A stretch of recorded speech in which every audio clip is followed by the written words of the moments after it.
Nasa tao ang pagpaplano, ngunit ang Panginoon ang nagpapasya kung magaganap ito o hindi.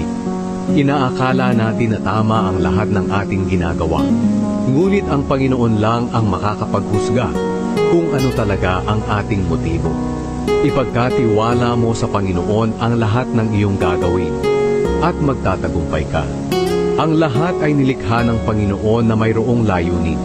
Kahit na nga ang masasama, itinalaga sila para sa kapahamakan.